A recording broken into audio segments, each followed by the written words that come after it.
성경 말씀 보시겠습니다. 성경 말씀 마태복음 5장 17절에서 20절까지입니다. 마태복음 5장 17절에서 20절까지입니다. 같이 읽어 보시겠습니다. 읽습니다. 내가 율법이나 선지자들을 폐하려고 온 줄로 생각하지 말라. 폐하려고 온 것이 아니요 오히려 성취하러 왔노라. 진실로 내가 너희에게 말하노니 하늘과 땅이 없어지기 전에는 율법의 1.1획이라도 결코 없어지지 아니하고 모두 성취되리라. 그러므로 누구든지 이 계명들 중에서 지극히 작은 것 하나라도 어기고 그렇게 사람들을 가르치는 자는 하늘의 왕국에서 가장 작은 자라 일컬음을 받을 것이요. 그러나 누구든지 그것들을 행하고 가르치는 자는 하늘의 왕국에서 큰 자라 일컬음을 받으리라.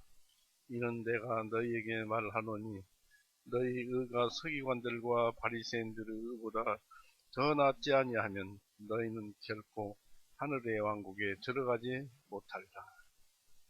같이 기도하시겠습니다.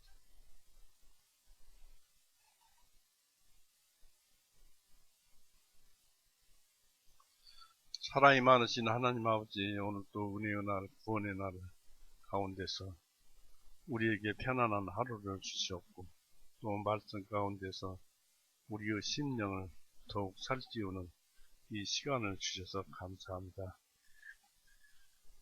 한없이 끝없이 주님을 알려고 또 주님의 은혜를 받으려고 하지만은 우리는 그 그릇이 작고 또 항상 우리의 삶, 언제나 이 세상에서 나오는 삶이 지혜와 싸우는 삶이요.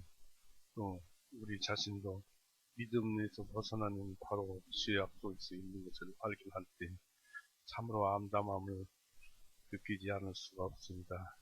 그러나 주님께서 우리를 믿음으로 구원을 시켜주시고 꼭 붙들고 계시고 끝까지 우리를 이겨나가게 해주실 것을 생각하오니 참으로 감사합니다. 주님, 모든 것을 주님께 맡기옵니다. 주님께서만 인도하여 주시옵소서. 또 바라옵기는 우리 교회 성도들 각 가정마다 이런 일 저런 일로 인해서 고민도 많고 또 생각도 많으실 합니다. 누구보다도 주님께서는 심령을 파악하시는 분이시니 그 속속들을 잘 아실 것입니다. 주님께서 사랑하고 또 그 아픔도 이겨나가게 또 치유케 하여 주시옵소서. 오늘도 이 한 시간 주님께 의지하오며 예수님의 이름으로 기도드렸사옵나이다. 아멘. 반갑습니다. 오늘 말씀은 율법에 대해서 이렇게 기록된 말씀입니다. 산상 설교에서 유대교에서 그래도 예수님을 좋아하는 무리들 또 예수님을 믿으려고 하는 무리들과 함께 제자들이 산상교훈 설교를 듣는 중에 이 율법에 대해서 예수님은 말씀을 하십니다.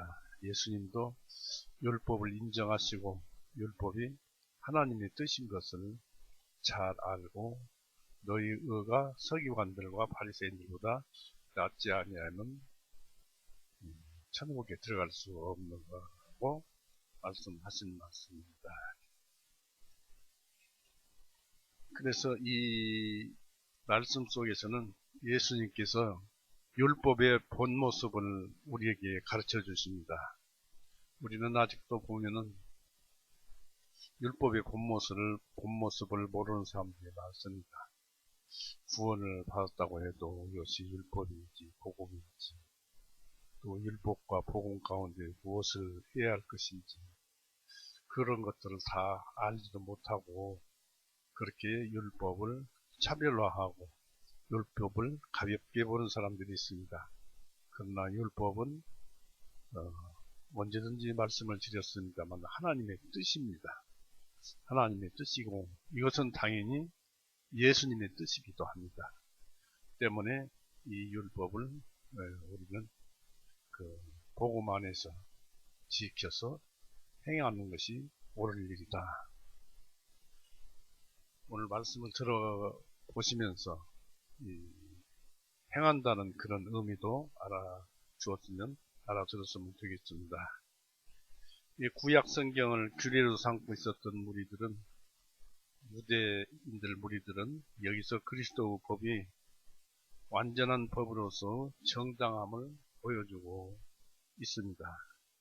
이 서기관들과 바리새인들을 모범으로 삼고 있었던 그 유대인들이 믿고 있던 율법이 잘못된 율법임을 보여주고 있습니다. 그런 전통과 관습에서 율법을 변개시켰죠.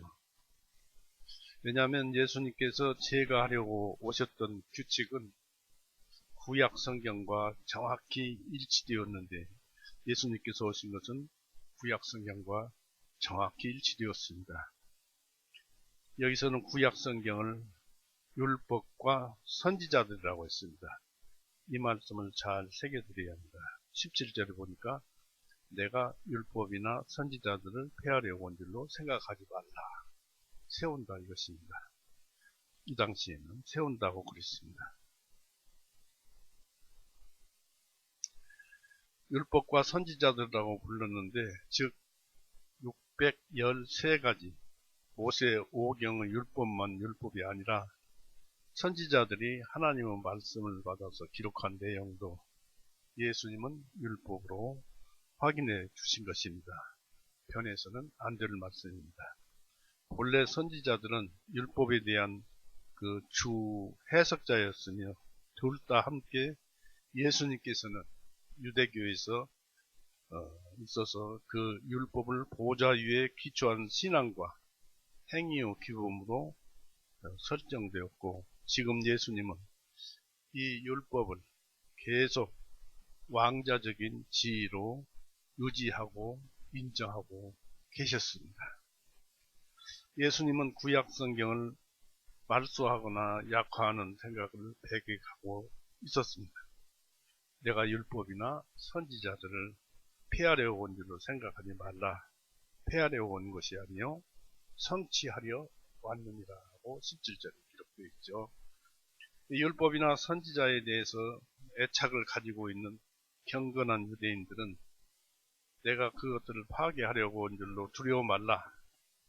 예수님께서 설립하려고 오신 이 나라는 그들이 하나님께로부터 온 것으로 신봉하고 그 능력과 순결성을 체험했던 율법의 명예를 손상시킬 것이라는 경계심 때문에 예수님과 그의 교훈에 대해서 편견을 가지지 말라는 것입니다. 예수님께서는 율법과 선지자에 대해서 나쁜 의도를 가지고 있지 않음을 알라고 말씀을 하시는 것입니다. 이 율법과 선지자, 바로 구약 성경이죠. 율법과 선지자에 대해서 불평을 가지고 또한 그 멍에에 지친 또 분수에 지나치게 함부로 하는 즉 참남한 유대인들은 내가 그것들을 파괴하려고 온 것으로 생각지 말라. 육적인 자유사상가들은 메시아가 그들을 신적 계율로 속박으로부터 해방시키려고 그들에게 신적인 율법, 어떤 약속을 확실하게 하며 그들을 행복해 하고 그들이 원하는 대로 살도록 내버려 두기 위해서 온 것으로 생각하지 말라는 것입니다. 율법을 행하라는 것입니다. 또 예수님께서는 자연법이나 도덕법에 의해서 금된 것을 명령하시지 않으며 율법이 부과한 것을 금지하시지도 않습니다. 예수님께서 그들의 율법을 고치려 한다고 생각하는 것은 큰 오해입니다. 내가 폐하려고 온 줄로 생각하지 말라.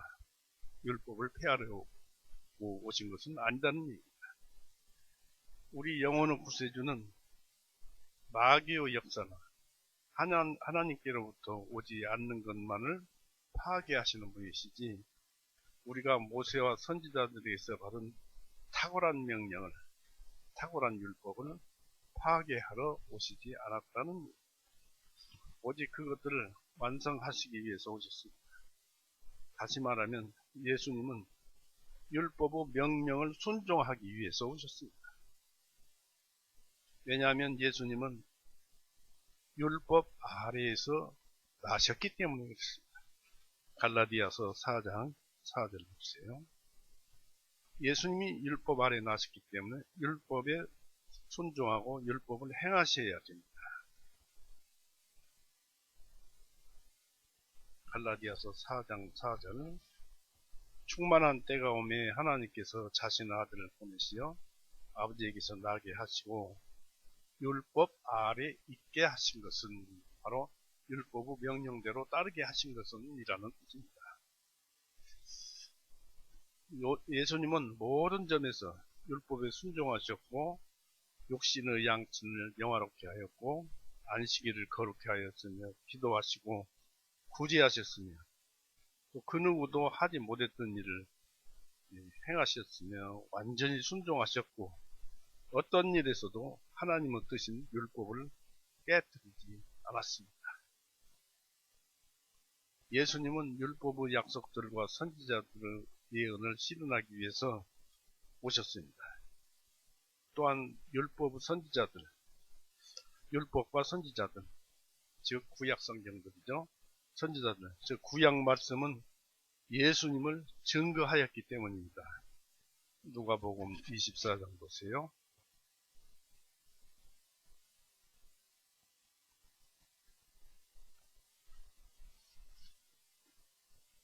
누가복음 24장 27절,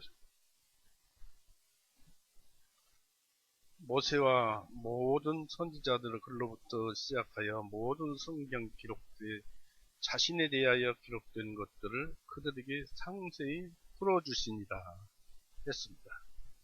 즉 구약의 율법과 선지자들은 전부 예수님을 증거하고 있다는 것입니다.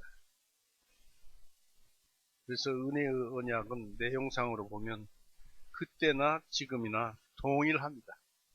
구약 때의 은혜나 신약 때의 은혜나 은혜상으로 보면 동일합니다. 그 구절을 찾아보면 예레미야 31장 보세요.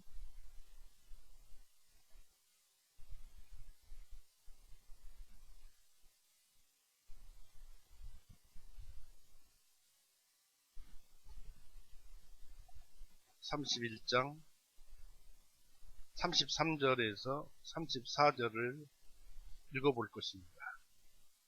그러나 주가 말하노라, 이것이 이스라엘 집과 더불어 세울 그 언약이 되리니 그 날들 이후로 내가 내 법을 그들 가운데 두며 그들의 마음속에 그것을 기록하여 나는 그들의 하나님이 되고 그들은 나의 백성이 되리라. 다시는 그들이 각기 자기 이웃과 각기 자기 형제들에게 말하기를 주님을 알라고 가르치지 아니하리라. 이는 그들 모두, 즉 그들 가운데 가장 작은 자로부터 가장 큰 자에 이르기까지 나를 알기 때문이다. 내가 그들의 죄악을 용서할 것이며 다시는 그들의 죄를 기억하지 아니하리라. 주가 말하노라. 구원을 받으면은, 우리가 죄에서 용서함을 받으면 다시는 죄를 기억하지 않겠다는 것입니다. 이것이 예레미야 31장 33절 34절에 기록되어 있습니다. 자, 그 다음에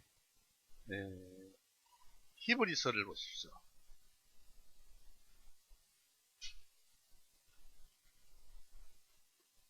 히브리서 8장.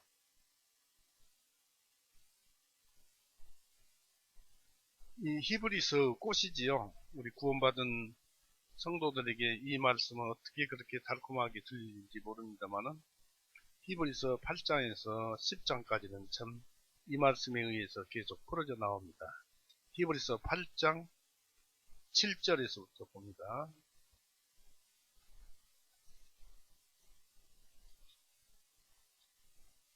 7절에서부터 보면 이는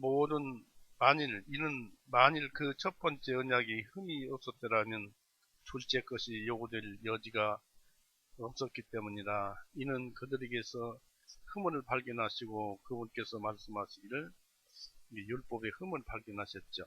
그분께서 말씀하시기는 주가 말하노라, 보라 그날들이 이르니 내가 이스라엘 집과 유다 집과 더불어 한 새로운 언약을 세우리라. 예레미야 31장 33절과 34절과 같은 내용입니다. 이 새로운 언약은 내가 그들의 손을 잡고 이집트 땅에서 인도하여 내던 그날에 그들의 조상들과 세운 언약이 다른 것이 아니니 이는 그들이 내 언약 안에 머물러 있지 아니하였기 때문이다. 내가 그들을 돌아보지 아니하였느니라. 주가 말하노라. 이는 그날들 이후에 내가 이스라엘 집과 더불어 세울 그 언약은 이것이니 시작되는 거예요. 내가 나의 법들을 그들의 생각에 두고 그것들을 그들의 마음에 기록하리라. 주가 말하노라. 그리하면 나는 그들에게 하나님이 되고 그들은 나에게 백성이 되리라. 그들이 각각 자기 이웃이나 자기 형제에게 일일이 가르쳐 말하기를 주님을 알라 하지 아니하리니 이는 가장 작은 자로부터 가장 큰 자에 이르기까지 다 나를 알게 될 것이기 때문이다. 이는 내가 그들의 불의에 대해 긍휼을 베풀고 그들의 죄들과 그들의 불법들을 내가 더 이상 기억하지 아니하리라 하셨느니라. 은혜는 구약이나 신약이나 은혜의 내용은 같더라, 그런 얘기입니다. 즉 율법의 하나님의 뜻이나 신약이 와서도 율법의 하나님의 뜻은 같습니다. 그것을 잘 우리가 구분을 해야 할 것입니다. 유대인들은 율법을 변개를 해서 구약의 깊은 참 뜻을 잘못 전달했죠.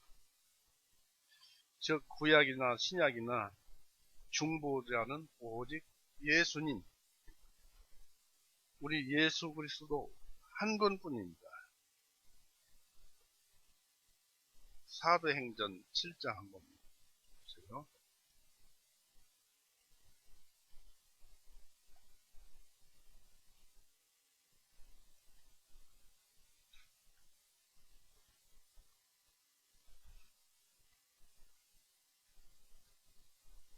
사도행전 7장 53절에서 54절부터 볼까요?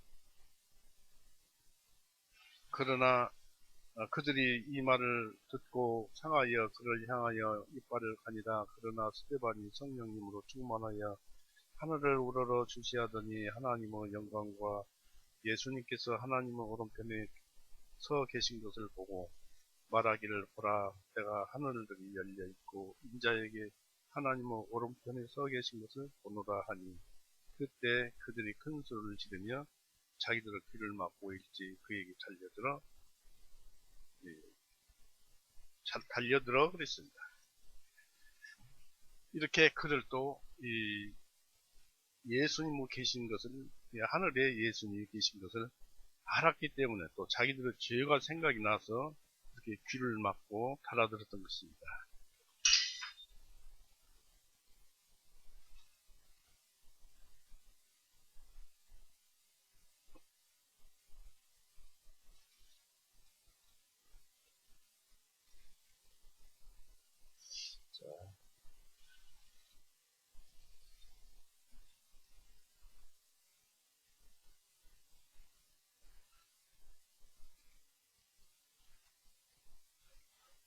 뭐 큰일은 안 일어났죠?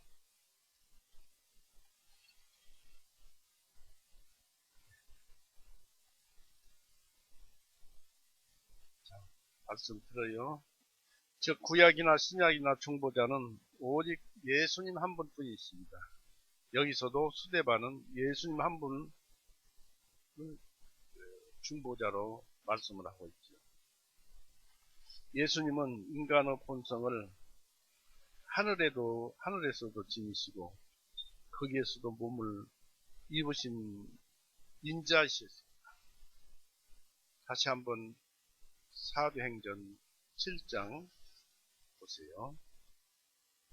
54절, 55절 잘 보세요. 그들이 이 말을 듣고 마음이 상하여 그를 향하여 이빨을 갑니다. 그런데 스데반이 성령님으로 충만하여 성령님이 충만했어요. 그랬더니 하늘을 우러러 주시하더니 하나님의 영광과 예수님께서 하나님의 오른편에 서 계신 것을 보고 그랬습니다. 예수님이 하늘에 계시는데 다른 모습으로 서 계신 것이 아니고 예수님은 이 세상에 살았던 모습으로 서 계시죠. 여기 그렇게 나오잖아요. 하나님의 영광과 예수님께서 하나님의 오른편에 서 계신 것을 보고, 그러니까 예수님은 인간의 본성, 우리도 본성을 가지고 있습니다만은 인간의 본성을 하늘에서도 지니시고 거기에서도 몸을 입으신 인자이셨습니다. 거기에서도 몸을 입었어요. 우리가 죽고 부활했을 때 그 몸을 입고 있더라, 그런 얘기입니다. 그래서 구약에도 인자, 신약에도 그렇습니다. 다니엘서 한번 보세요. 8장.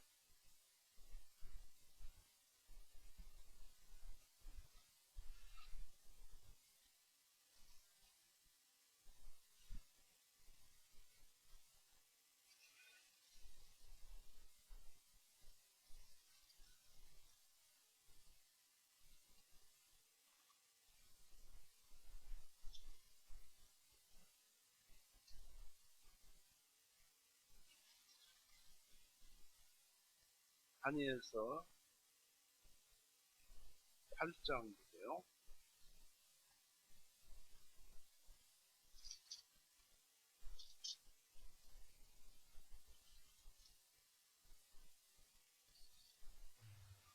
다니엘서 8장 17절 보세요.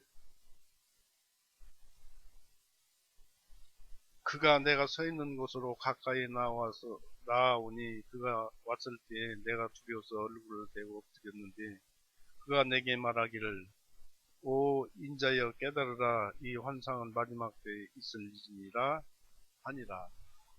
여기서도 인자가 나오죠. 또 이제 10장 16절에도 나오고 마태복음 8장 보십시오.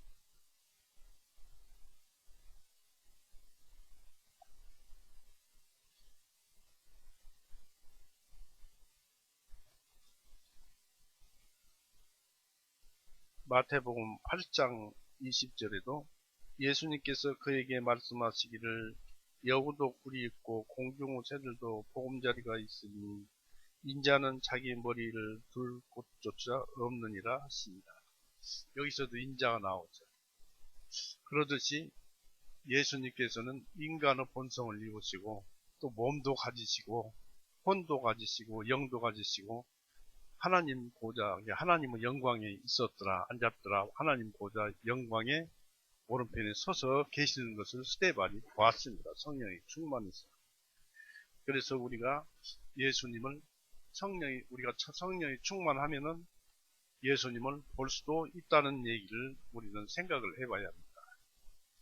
적어도 새끼나라고 해서 예수님의 임재는 우리가 알아야 할 것입니다. 즉 여러분은 지금 예수님과 함께 있는 것입니다. 예수님이 여러분의 영 위에 계신 것입니다.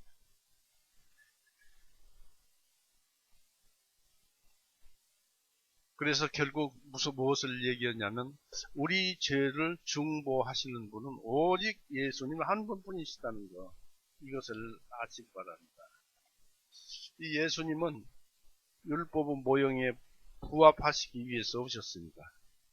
따라서 예수님은 죄의 싹은 사망이라는 제사 율법을 헛되게 만드시지 않으시고 유효하게 만드셨어요. 예수님 자신을 모든 제사 율법이란 그림자의 본체로 나타내셨습니다. 예수님은 율법과 선지자의 결핍을 채움으로써 그 율법을 완성하고 완전하게 하기 위해서 오셨습니다.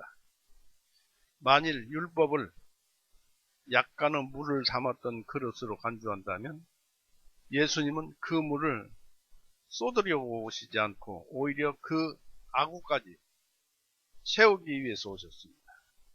또 다르게는 율법을 처음에는 굵은 선으로 대충 윤곽만 그렸던 그 그림에 비유한다면 예수님은 그 그림을 완성하시기 위해서 오신 것입니다.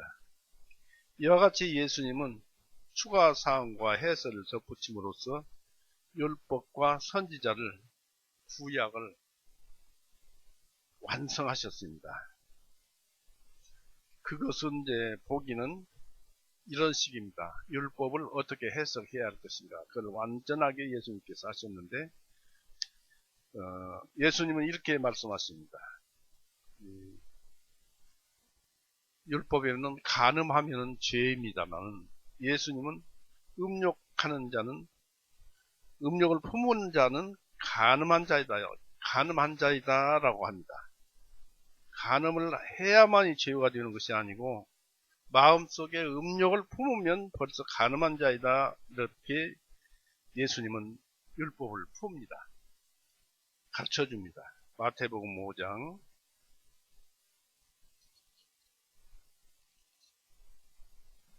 27절에서 봅니다. 27절, 28절.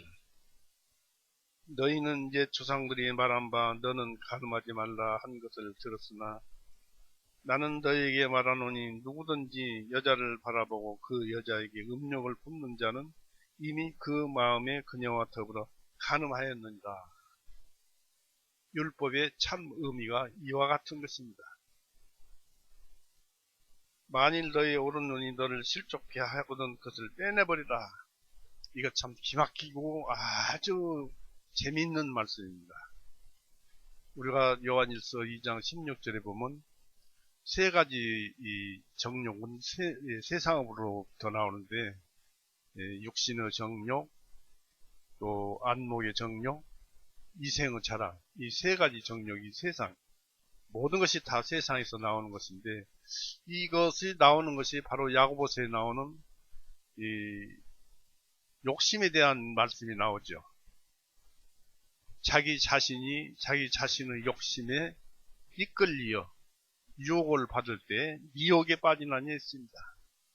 바로 누구? 자기, 여러분의 나의 나가 욕심에 이끌려서 그냥 유혹에 빠지면은 미혹에 빠진다. 죄에 빠져버린다.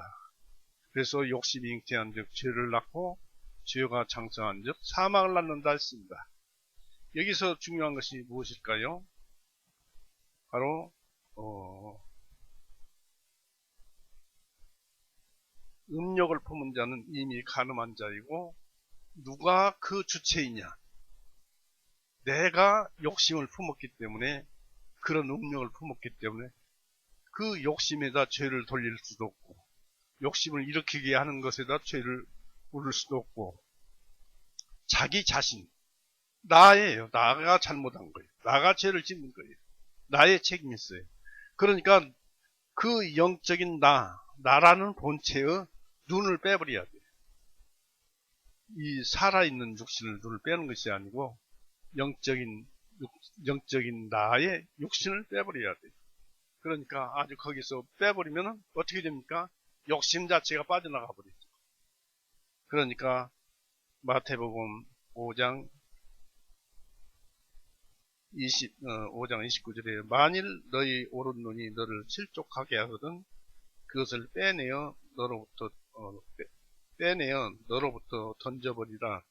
이는 내 지체 중에 하나가 없어지고 내 온몸이 지옥에 던지지 아니하는 것이 내게 유익하기 때문이다 했습니다. 이처럼 율법을 예수님은 음욕에 대한 율법을 이렇게 말씀을 하십니다. 그 다음에 탐심에 대해서 말을 합니다. 그 사도 바울 얼마나 유명한 그 사도요.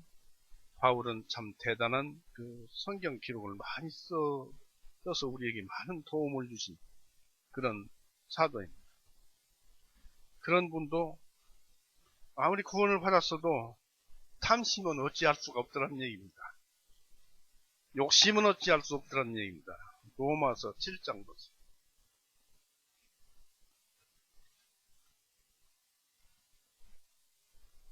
로마서 7장 7절 8절. 그러면 우리가 무슨 말을 하리요? 율법이 죄냐? 하나님께서는 금하시느니라. 아니라 율법에 의하지 아니하고서는 내가 죄를 알지 못하였으리니 곧 율법이 너는 탐내지 말지니라 하지 아니하였다니 나는 탐욕을 알지 못하였으리라. 그러나 죄가 계명으로 기회를 잡아 내 안에 온갖 탐욕을 이루었나니 이는 율법이 없으면 죄는 죽은 것이기 때문이니라 하면서 이 죄가 계명으로 기회를 잡아서 내 안에, 자기 안에, 바울 안에 온갖 탐욕을 이루었나니, 그래서 아무리 구원받은 자라도 자기가 자기 욕심이 이끌리면 죄를 지을 수밖에 없더라, 그런 얘기입니다. 참 가슴 아플 일이죠. 그러나 아무리 그래도 이런 것이 있습니다. 믿는 자와 믿지 않는 자의 차이점이 있어요. 8장 1절 보십시오. 로마서 8장 1절. 그러므로 이제 그리스도 예수님 안에 있는 자들에게는 그런 죄에 범했다고 해도 구원받은 자는 예수님을 입에다가 올리고 예수님 안으로 들어가 버리면, 이제 그리스도 예수님 안에 있으면, 들어가 버리면 있는 자들은 결코 정죄함이 없나니, 비록 그렇게 나쁜 마음을 먹었어도 구원받은 자는 이 지옥 갈 정죄함이 없나니 이들은 육신을 따라 행하지 아니하고, 하마터면 육신을 따라 행할 뻔했는데 행하지 아니하고 오히려 성령님을 따르느니라. 이는 그리스도 예수님 안에 있는 생명의 성령의 법이 나를 죄의 사망의 법에서 자유롭게 하였기 때문이다. 얼마나 예수님은 그 보혈이 감사합니까? 이와 같이 우리를 죄에서 구원해 놓으신 것입니다. 이렇게 탐심을 가지면 욕심이 생기는데 결국 그 결과가 어떻게 됩니까? 에베소서를 보세요. 에베소서 4장. 성도들도 도적질을 하더라, 그런 얘기입니다.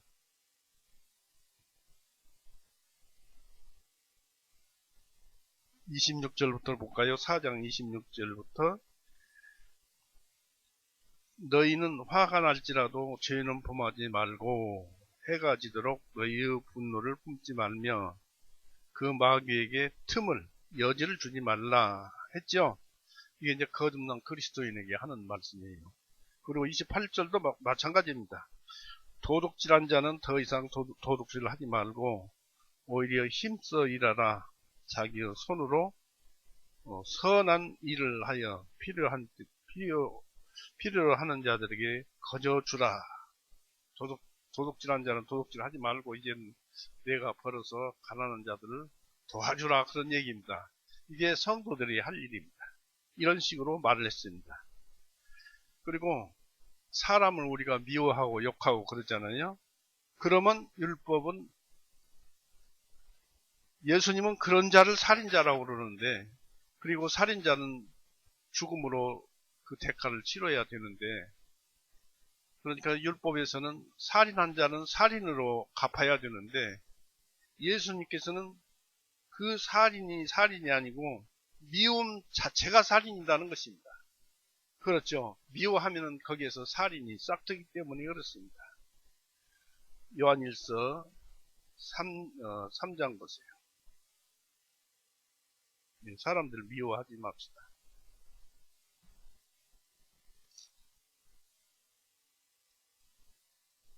3장 14절 보세요. 우리가 형제들을 사랑함으로 사망에서 생명으로 옮겨간 것을 알거니와 자기 형제들을 사랑하지 아니하는 자는 사망 안에 거하느니라. 15대 누구든지 자기 형제들을 미워하는 자는 살인하는 자예요. 살인하는 자마다 그 속에 영원한 생명이 거하지 아니하는 것을 너희가 아느니라 했습니다. 미워하면 살인자다 그런 얘기입니다. 그러니 형제 자매를 사랑해야지 미워해서는 안 됩니다. 그래서 이 세 가지의 출처는 어디라고요? 요한일서 2장 16절에 욕심의 정욕, 육신의 정욕, 안목의 정욕, 이생의 자랑, 이 세 가지는 세상에서 나오는 것인데, 모든 죄가 세상으로 나와서 우리를 유혹해서, 곧 나를 유혹해서 욕심을 가지게 해서 죄를 범하게 해서 이 음심도 가지게 하고 미움도 가지게 하고 또 탐심도 가지게 한다. 그런 얘기를 우리는 알 수가 있는 것입니다. 그리고 또 우리 중요한 것이 있어요. 구약에는 할례가 있어요.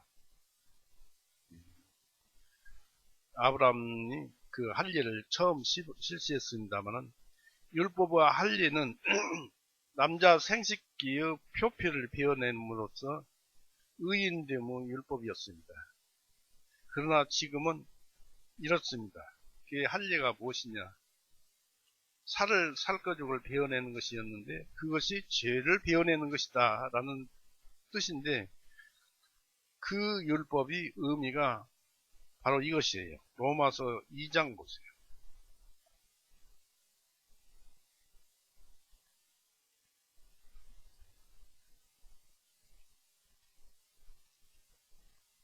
로마서 2장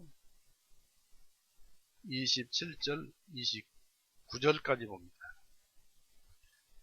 찾았죠? 로마서 2장 27절. 또 만일 본래 무할례자가 율법을 잘 지키면 율법 조문과 할례를 가지고 율법을 범하는 너를 판단하지 아니하겠느냐.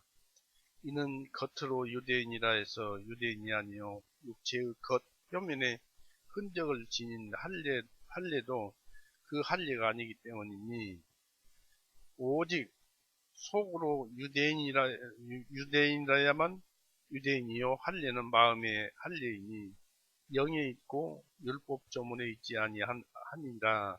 그런 사람에 대한 칭찬은 사람들에게서가 아니라 오직 하나님께로부터 나느니라고 했습니다. 마음의 할례. 그러니까 그것이 오늘날에는 마음에서부터 죄를 베어내는 일입니다. 골로새서 2장 보십시오.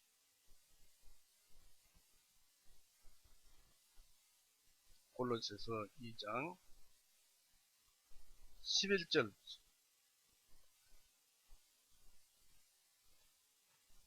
2장 11절에 주님 안에서 너희가 손으로 하지 아니한 할례를 받았나니 곧 그리스도 할례로 인하여 육신의 죄들의 몸을 벗어버리는 것이다. 즉 예수님을 믿음으로 인해서 할례가 되어버렸다는 얘기입니다. 12절에 너희가 침례로 주님과 함께 장사되었고 하나님께서 주님을 죽은 자들로부터 일으키신 그 활동하심을 믿음으로 인하여 너희도 주님과 함께 일으키심을 받았느니라. 또 너희의 죄들과 너희 육체의 무할례로 죽었던 너희를, 죄를 베어내지 않아서 죽었던 너희를 하나님께서 주님과 함께 살리셨고, 주님과 함께 살리셨다는 것은 주님이 죽으셨다는 것이고, 주님이 죽으셨다는 것은 우리 죄를 대신해서 죽으셨다는 것이죠. 그 다음에 너희의 모든 허물들을 용서하시고 우리를 거스르고 우리를 대적하였던 손으로 쏜 법령들을 의문의 율법이라고 합니다. 그런데 의문의 율법은 우리나라 옛날 한문으로는 제사율법을 말을 합니다. 바로 제사율법을 지어버리시고 죄를 지으면 어떻게 죄를 갚는가 하는 그 제사율법을 지어버리시고 또한 그것들을 주님의 십자가에 못 박아 길에서 제거해 버리셨으며 정사들과 권세들을 탈취하여 그들을 공개적으로 드러내시고 십자가 안에서 그들을 이기셨느니라. 그러므로 먹는 것이나 마시는 것이나 거룩한 달이나 새 달이나 안식일들로 인하여 아무도 너희를 판단하지 못하게 하라. 예수님께서 다 이루어놓으셨으니까 이런 날들은 절기는 아무것도 아니라는 얘기입니다. 지키는 것은. 이런 것들은 올 것들 그림자이니 그 몸은 그리스도의 것이니라. 예수님이 죽으심으로 인해서 모든 죄를 용서하시면서 날과 절기나 이런 것은 다 예수님의 죽으심에 포함돼서 아무것도 아니라는 얘기입니다. 그런 율법들은 지키지 말라는 얘기입니다. 그 다음에 이제 중요한 것이 있어요. 복음에도 저주가 있어요. 복음은 사랑과 평화를 말을 하지만은 복음에도 저주가 있어요. 요한일서 2장 보세요.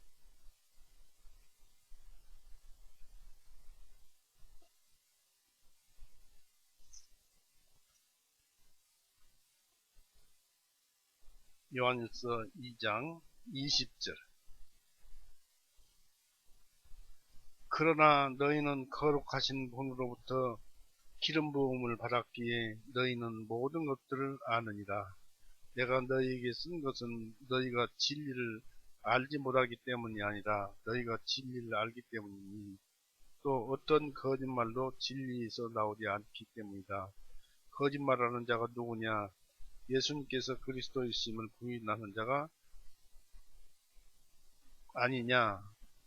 아버지와 그 아들을 부인하는 자가 적그리스도입니다. 누구든지 아들을 부인하는 자에게는 아버지가 없으나 그 아들은 시인한 자는 아버지도 있느니라. 이렇게 엄청난 저주를 하고 있고, 고린도전서 16장 보세요.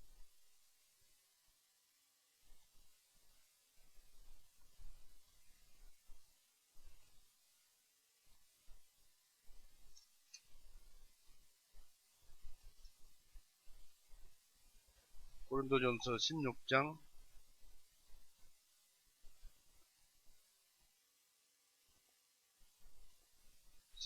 22절.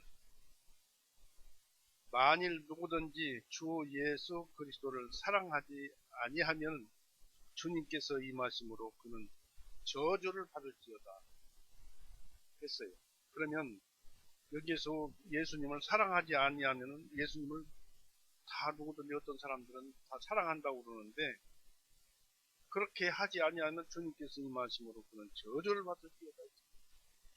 그러니까 이 사랑하지 아니하면 이것은 예수님께서 피 흘리고 죽으시고 우리 죄를 다 용서해 놓으셨잖아요. 그것을 믿어서 주님과 함께 나무에 못 박혔고 주님과 함께 죽으심에 동참되었고 부활하심에 동참되었고 예수님은 의로우심에 동참되어서 의인이 되었어요. 이것을 행하시면 예수님이 그냥 행하신 것이 아니에요. 그저 사람들을 위해서 행하신 것이 아니고 예수님은 그렇게 하는 것이 사람들을 사랑하는 그 사랑이었어요. 사랑의 기쁨으로 우리 죄를 용서하신 거예요. 그렇기 때문에 로마서 5장 5절에 봅시다. 로마서 5장 5절을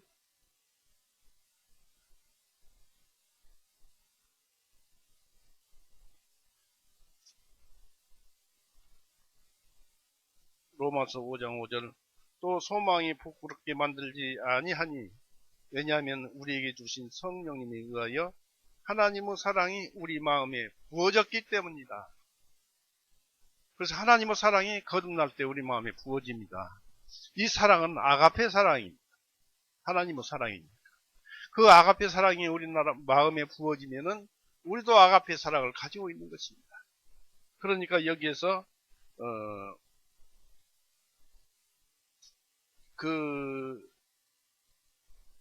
몇 절이라고 그랬죠?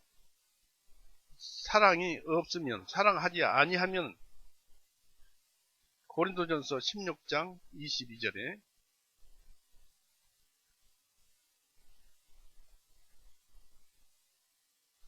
22절에 만일 누구든지 주 예수 그리스도를 사랑하지 아니하면 우리가 받은 사랑으로 예수님을 사랑하는 거예요. 예수님께서 우리를 아가페 사랑으로 사랑을 하니까 그 사랑을 받아서 예수님을 사랑하고 또 형제도 사랑하는 것입니다. 그래서 사랑하지 않으면 구원을 받지 않았다면 죄사함을 받지 않았다면은 그 사람은 주님께 임하실 때 그는 저주를 받을지어다. 구원 안 받은 사람은 저주를 받을지어다. 예수님 오시면 그럴 것이라는 얘기입니다. 또 갈라디아서 1장 보십시오.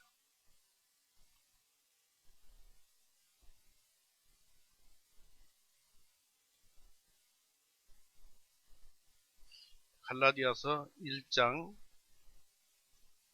8절 9절. 그러나 우리나 혹 하늘에서부터 온 천사라도 우리가 너희에게 선포해 준 것 외에 너희에게 다른 복음을 선포하면 그는 저주를 받을지어다.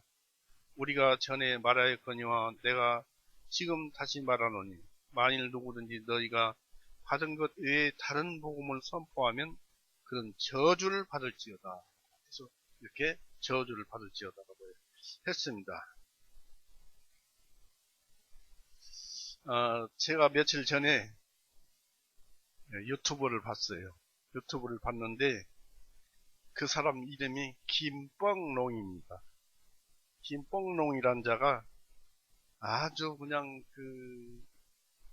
기독교를 이렇게 회방을 놓고 이렇게 애를 먹이는 악선전을 하는 그런 유튜브를 봤어요. 만약 그 사람이 회개치 아니하면 그의 마지막 길은 이렇게 될 것입니다. 히브리서 10장을 보십시오.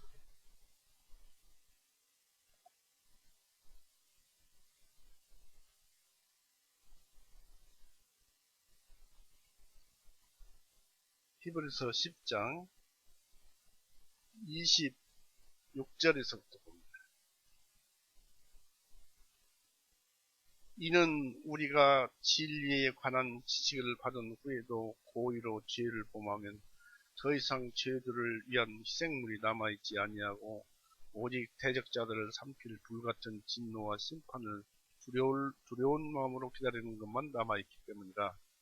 모세의 율법을 멸시한 자도 긍휼을 받지 얻지 못하고 두세 증인 아래서 죽었거늘 하물며 하나님 아들을 발로 받고 자기를 거룩하게 하신 언약의 피를 거룩하지 아니한 것으로 여기고 또 은혜의 성령님을 모욕하는 자가 당연히 받을 형벌은 얼마나 더 혹독하겠느냐.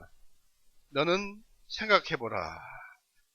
이는 원수가 없는 일이 내게 있으니 내가 갚으리니 주가 말하노라 하시고 또다시 주님께서 주가 자신의 백성을 심판하리라 말씀하신 것을 우리가 알기 때문이라 했습니다.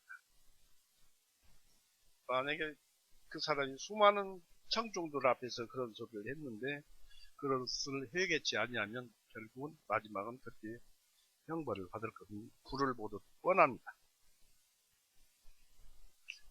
이제는 율법과 예수님을 철저히 알아야 할 것입니다. 거기에 있어서 어떻게 철저히 알아야 하느냐. 먼저 자기 자신을 알아야 합니다. 로마서 3장 보세요.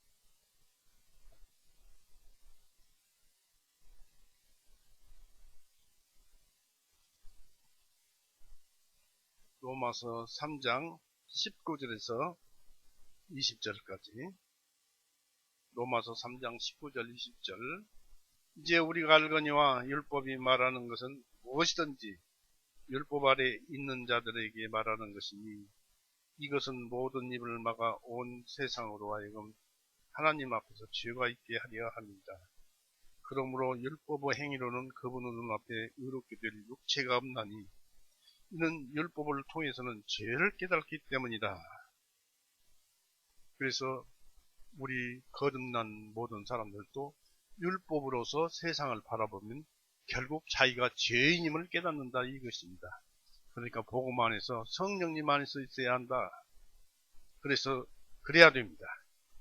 그래서 오직이나 있으면 로마서 3장 10절에 기록된 바 의로운 자는 없나니 단 한 사람도 없고라는 말을 합니다. 그래서 자기 중심을 잘 찾으셔가지고 항상 나를 믿음 안으로 데리고 가십시오. 그래야 합니다. 예수님은 이제 그 율법의 그 완성에 대해서 또 율법을 어떤 식으로 풀이하셨는가에 대해서 이것을 떠나서 그걸 지나서 예수님은 동일한 목적을 수행하시기 위해서 오셨습니다. 그리스도인의 원리는 유대교의 주요 목적과 상반되거나 그 모순되지 않으며 오히려 하나님 섬김을 최고 수준에까지 진척시킨 것입니다. 복음은 개혁의 때입니다. 히브리서 9장 10절 보세요.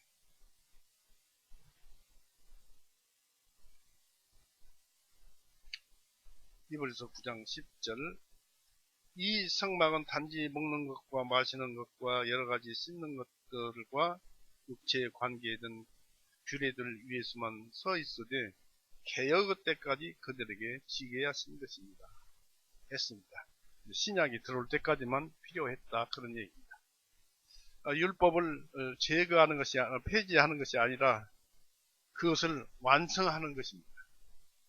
결과적으로 유대인을 그리스도인으로 바꿔야만이 율법은 완성되는 것입니다. 예수님은 그러기 위해서 오셨어요.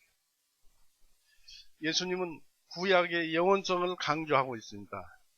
다시 말하면 예수님은 구약을 폐지하려고 하지 않으셨을 뿐만 아니라 그것을 결코 폐지할 수 없다고 강조하셨어요. 5장 18절 보세요. 진실로 내가 너에게 말하노니 하늘과 땅이 없어지기 전에는 율법의 1.1획이라도 결코 없어지지 않냐고 모두 성취되리라. 진실로 내가 너에게 말하니 아멘이요 신실한 증인인 내가 엄숙히 선포하노니 하늘과 땅이 없어지기 전에는 곧 시간이 더 이상 계속되지 않고 고상의 불변의 상태가 모든 법칙들을 대신할 때 율법의 1.1획이라도 즉 가장 작고 최소한의 세목이라도 반드시 없어지지 않냐고 다 이루리라는 뜻입니다. 과연 이루셨습니다. 예수님께서 이 모든 것을 다 이루셨습니다. 그래서 우리도 그 믿음으로 인해서 예수님과 함께하면 이루어진 것이 되는 것입니다. 천지는 장차 합치될 것이며 하나님의 말씀이 땅에 떨어지거나 헛되이 되기보다는 천지에 있는 모든 만물이 파멸과 혼돈 속으로 휘감기게 될 것입니다. 주님의 말씀은 율법이나 복음의 말씀이나를 막론하고 영원히 지속하는 것입니다. 하나님께서는 주님의 율법에 관한 아무리 작은 것으로 가져되는 1점이나 1획이라도 결코 소홀히 하지 않으시고 주시하는 것입니다. 잘 생각해야 합니다. 왜냐하면 쉽습니다. 또 율법을 굉장히 어렵게 보는데 제사율법은 예수님께서 다 마치셨고 도덕율법은 딱 한 가지입니다. 사도 요한이 기록한 요한일서에 보면 전부 사랑으로 기록되어 있잖아요. 바로 도덕율법은 사랑이 들어가면 다 해결이 됩니다.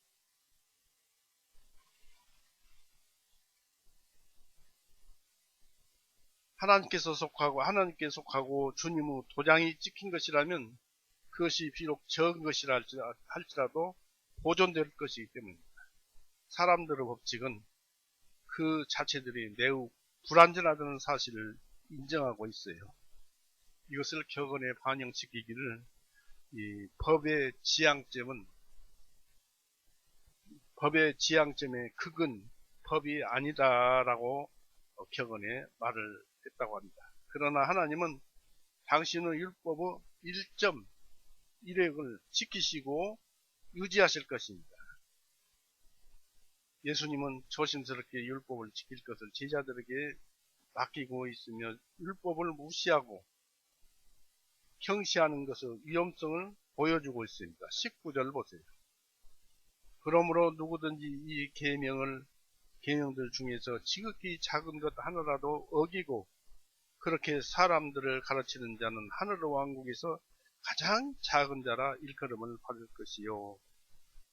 그러나 누구든지 그것들을 행하고 가르치는 자는 하늘의 왕국에서 큰 자라 일컬음을 받으리라. 이런 속에 우리의 신앙생활이 다 들어가 있습니다. 누구든지 이 계명들 중에서 지극히 작은 것 하나도 여기고 그렇게 사람들을 가르치는 자는 즉 바리새인들처럼 중한 것을 무시하고 또 그렇게 하도록 사람을 가르치며 그들의 전통으로 하나님의 계명을 헛된 것으로 만드는 자들은 하늘 왕국에서 가장 작은 자라 일컬음을 받을 것입니다. 마태복음 15장 보세요.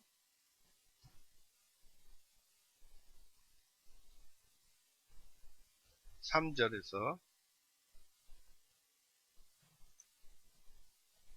마태복음 15장 3절 그러나 주님께서 그들에게 말씀하시기를 너희는 또한 어찌하여 너희 유전으로 하나님의 계명을 어기느냐 이는 하나님께서 명령하여 말씀하시기를 네 아버지와 어머니를 공경하라 또 아버지나 어머니를 저주하는 자는 반드시 죽일지니라 하셨으나 너희는 말하기를 누구든지 자기 아버지나 자기 어머니에게 말하기를 나로 인하여 부모님께 유익이 될 수 있는 것은 무엇이든지 그것은 예물이 되었나이다. 하나님께 드리는 11조가 되었나이다. 하기만 하면은 자기 아버지나 어머니를 공경하지 아니하여도 연재되리라 하여 너희가 너희 유전으로 하나님께 계명을 효력이 없게 하는도다. 너희 선자들아 이사야가 너희에게 대하여 잘 예언하였도다 말하기를 이 백성들이 자신들의 입으로는 나에게 가까이 하며 자기들의 입술로는 나를 공경하며 하고 공경하여도 그들의 마음은 내게서 멀도다. 마음이 얼마나 중요한 것인가 여기서 알게 됩니다. 또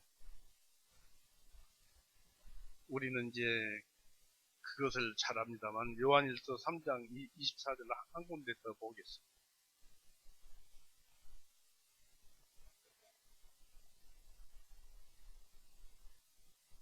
3장 24절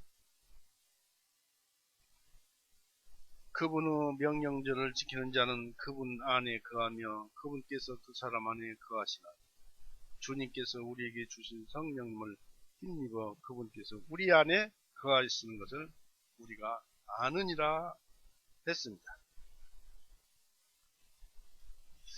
그래서 우리가 이것을 모르면 안 되죠.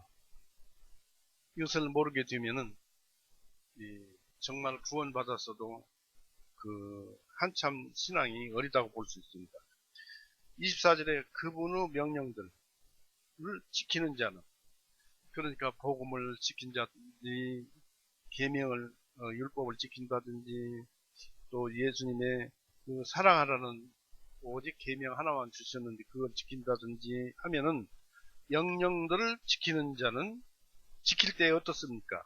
그분 안에 거하며 명령을 지키면 그분의 명령 안에 우리가 있잖아요.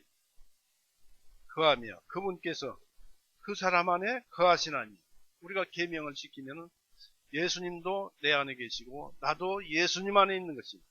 거하며 그분께서 사람 안에 거하시나니 주님께서 우리에게 주신 성령님을 힘입어 거듭난 자는 성령님이 다 있잖아요. 그래서 다 알잖아요. 그래서 그분께서 우리 안에 거하시는 것을 우리가 아느니라. 말씀만 있는 것이 아니라 예수님이 별도로 와 계시다는 얘기입니다. 바로 예수님. 예수님이 우리와 함께 와 계시다는 얘기. 그럴 때까지 우리가 믿음을 더 키워야 할 것입니다. 이 바리새인들은 율법 선생이라는 칭찬을 받았지만은 그리스도 나라에서는 선생으로 고용되지 못할 것입니다. 그러나 예수님의 제자들처럼 누구든지 그것들을 행하고 가르치는 자는 즉 이로써 그들 자신이 바리새인들보다 구약 성경이 더 친근하다는 것을 입증하는 자들은 다른 사람들에게서 멸시를 받는다 해도 하늘 왕국에서는 크다 일컬음을 받을 것입니다. 여기서 다음과 같은 사실에 유의할 수 있습니다. 하나님의 계명에는 다른 것에 비해 보다 작은 것이 있습니다. 절대적으로 작은 것은 없지만 비교적으로 그렇다는 것입니다. 유대인들은 새의 보금자리에 관한 계명과 같은 것이 지극히 작은 계명으로 간주하였습니다. 신명기 22장 보세요.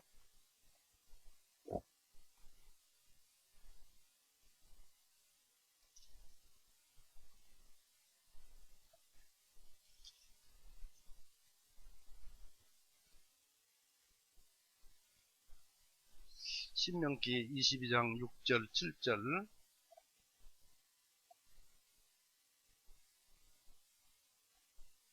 찾았죠?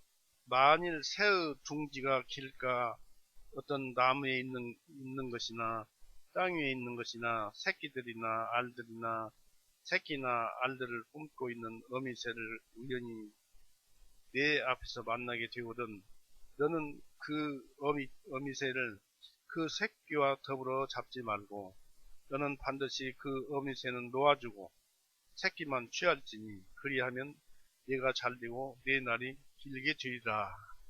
이것을 이스라엘 사람은 가장 하찮은 율법이라고 생각했다고 합니다. 그러나 여기에도 그 하나님의 아주 그 세세한 세미한 정을 볼 수가 있죠. 하나님의 사랑을 볼 수가 있습니다. 그렇지만 이러한 지극히 작은 계명도 매우 크고 관목할 만한 의미와 취지를 가지고 있습니다. 하나님의 계명 중에 어느 것 하나라도 취소하는 것은 교훈이나 실천에 있어서 위험스러운 일입니다. 또한 그 법들을 깨뜨리는 것, 즉 그 범위를 축소하거나 그 의무를 약화시키려고 노력하는 것은 위험한 일입니다. 그렇게 하는 자는 누구든지 그것이 위험하다는 것을 알게 될 것입니다. 왜 그럴까요? 야고보서 2장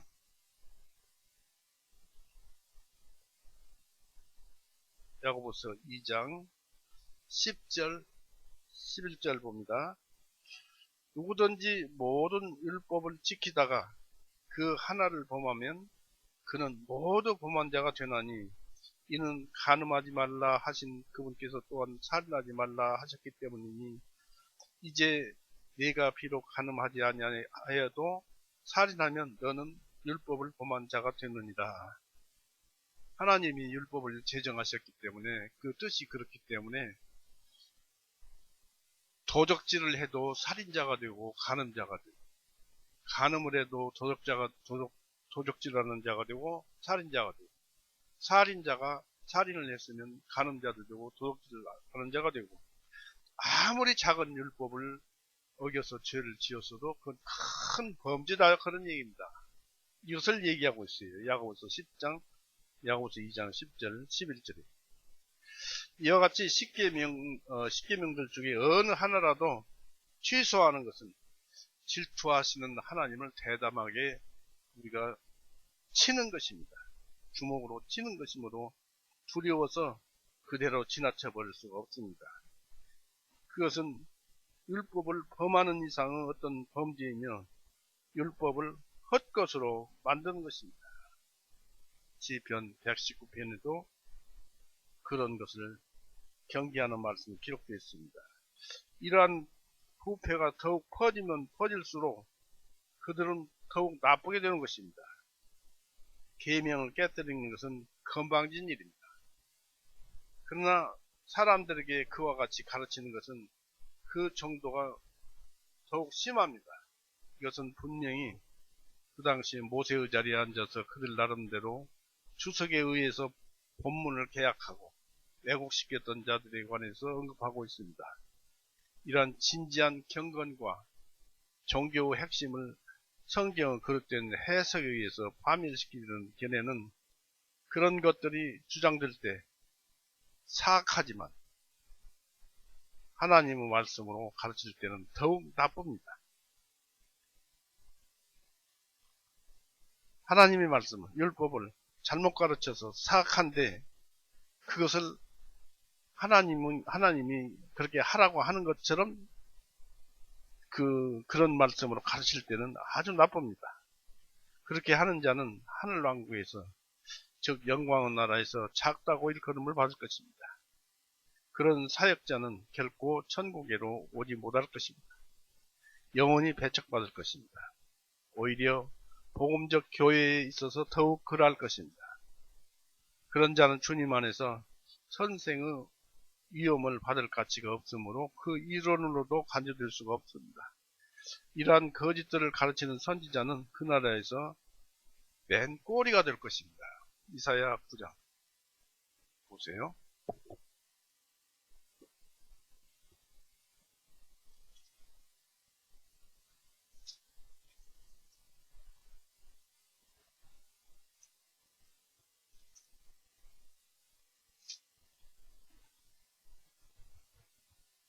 이사야서 9장 13절에서 봅니다. 15절을 이는 그 백성이 그들을 치신 그분에게로 돌이키지 아니하며 그들이 만군의 주님을 찾지도 아니하기 때문이라. 그러므로 주님께서 하루 사이에 이스라엘로부터 머리와 꼬리, 가지와 골프를 베어내시리라. 머리는 오래되고 존경받는 자요, 꼬리는 거짓말들을 가르치는 선지자니다 라고 해서 여기서 이렇게 표현을 했습니다. 진리가 자신의 증거로 드러날 때 이처럼 타락한 선생들은 바리새인과 같이 칭찬을 받는다 하더라도 현명하거나 선한 사람으로 간주되지는 않을 것입니다. 교역자들로 하여금 율법을 부패시키는 것보다 더 보잘것없고 비참한 것으로 만들 수 있는 것은 하나도 없습니다. 말라기서 2장부터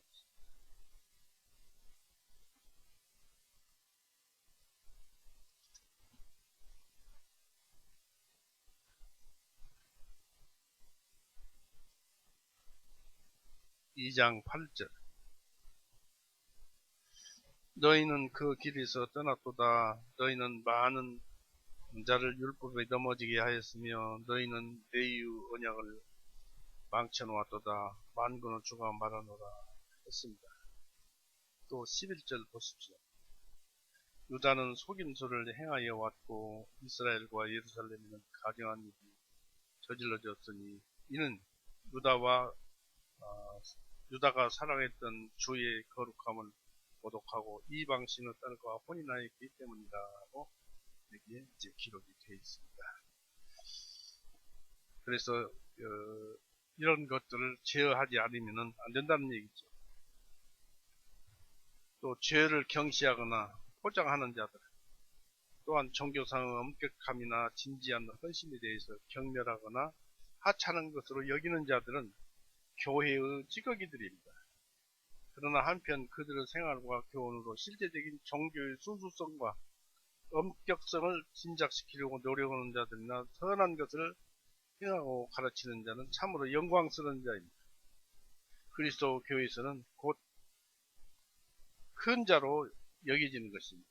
왜냐하면 자기들이 가르친 대로 행하지 않는 자들은 그들이 한 손으로 세운 것을 다른 손으로 무너뜨리는 자들이고 스스로 거짓을 말하며 사람들로 하여금 모든 종교는 망상이라고 생각하도록 만들기 때문입니다. 그러나 경험으로부터 말하며 그들이 설교한 대로 사는 자는 참으로 위대합니다.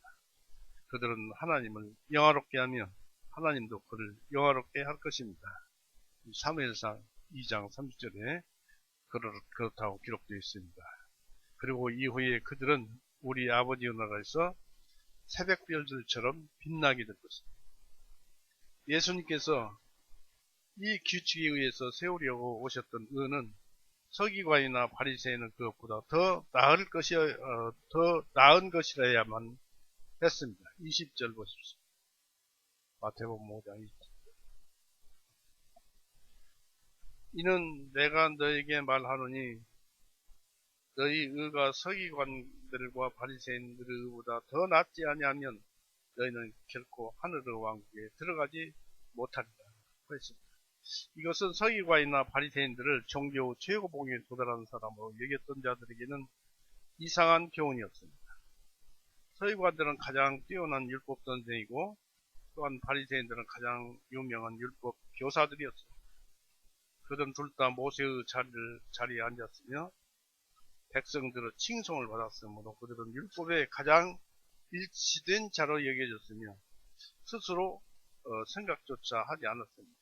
그러므로 그들이 너희 의가 서기관이나 바리새인보다 더 낫지 않으면 천국에 결코 들어갈 수 없다는 말씀을 들었을 때 제자들이나 무리들에게 있어서 모였던 무리들에게 있어서 이보다 더 큰 놀라움은 없었던 것입니다.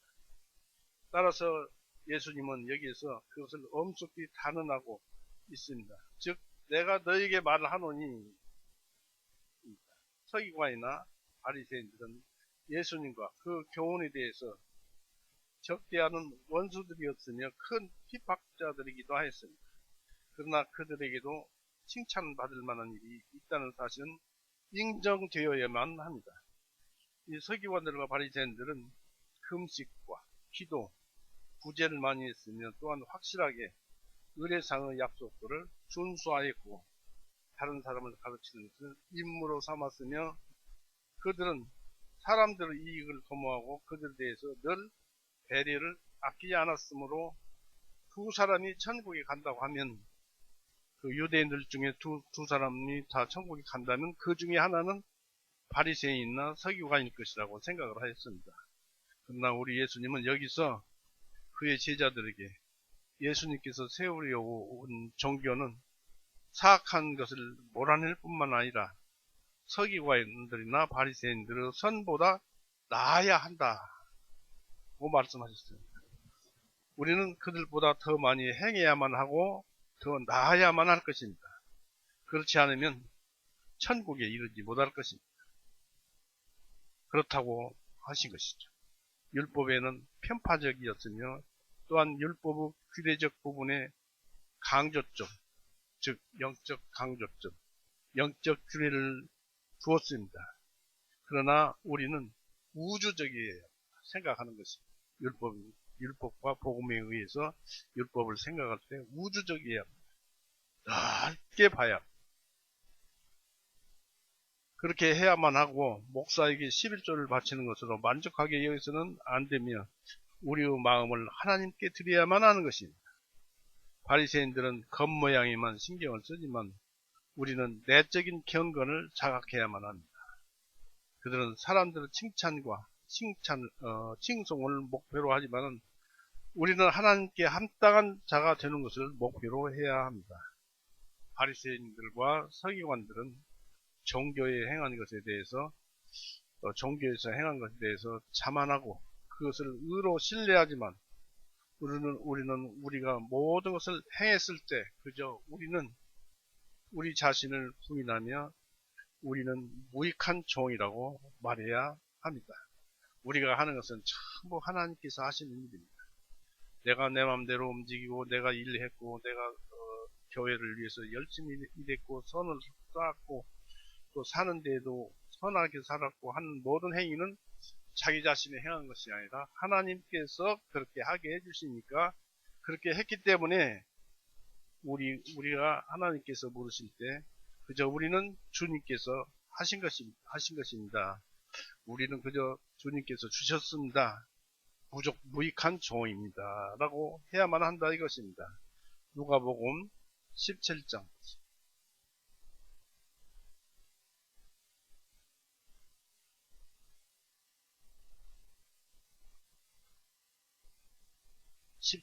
10절 그와 같이 너희도 너희에게 명령한 모든 일들을 다 행한 후에 말하기를 우리는 무익한 종들이요 우리가 해야 할 일을 하였을 뿐이다 하라 하십니다. 우리는 이 세상 삶을 그렇게 하라고 그렇게 살으라고 했으니까 그렇게 살았을 뿐입니다 라고 하나님께 고백을 해야 할 것입니다. 이게 우리의 마지막 때의 일입니다. 예수님의 의만 신뢰해야 합니다. 그렇게 함으로써 우리는 서기관이나 바리새인들보다 더 낫게 될 수 있는 것입니다. 무엇을 말을 합니까? 죄로부터 구원을 받아야 합니다. 사람이 마음으로 믿어 의에 이르고 입으로 시인하여 구원에 이른다고 했습니다. 예수님은 그 크신 하나님이 말씀이 이 세상에 오셔서 육신을 입고 오셔서 우리의 모든 죄를 대신해서 죽으셨잖아요. 감히 하나님께서 죽어주신 것입니다. 그래서 우리 죄를 용서하신 거예요. 때문에 우리는 믿지 그것같이 큰 것이 없어요. 그래야만 되는 것입니다. 그걸 믿었을 때 하나님께서 하신 말씀이 요한복음 1장 보십시오.